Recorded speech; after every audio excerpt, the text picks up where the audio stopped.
خو د خان صاحب څوک دلته راغلي دي؟ خان صاحب دلته مراد سعید راغلی دی؟ مراد سعید نه راغلی. علي محمد خان راغلی دی؟ علي محمد خان نه راغلی. پرویز خټک راغلی دی؟ د پرویز خټک نه راغلی. شهریار افریدي راغلی دی؟ نه شهریار افریدي نه راغلی. تاسو د کلي کوم ام ان اے چې کوم یو دی؟ غنی جمال هغه راغلی؟ نه راغلی. نو بیا د قرباني صاحب پتا دغه د خان صاحب د ما در پیل ماس میلوش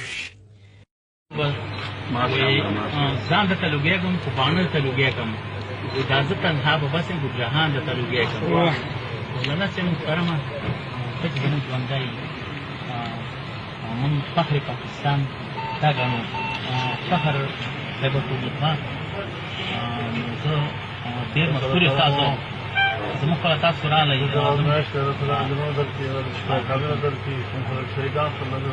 هېڅ خبره نه ده دا زموږ سلسله روانه ده او په دې مونږ یو انسان چې میدان ته وځي د هغه باندې به د ګوله دا ګزار نه لګي د مټایانو په هغه ځل ګوله کېږي زه فخر کوم زما په سینه ګوله کېږي زما چې کله ما نه وني محمد صلی الله علیه وسلم روان زه آیت صاحب کارتونې زما په سینه باندې ګولې لګېدلې شا به ګولې لګېدلې او به د آیت صاحب ملګری نه وي یو مې کمیس وکړي سور شو ما په کله شهید شوم او وراره ته مې وویله ما دا به زما نه وایي دا به خو نبي صلی الله علیه وسلم ته ښکاره کړم چې دا کمیس زما نه شهید شو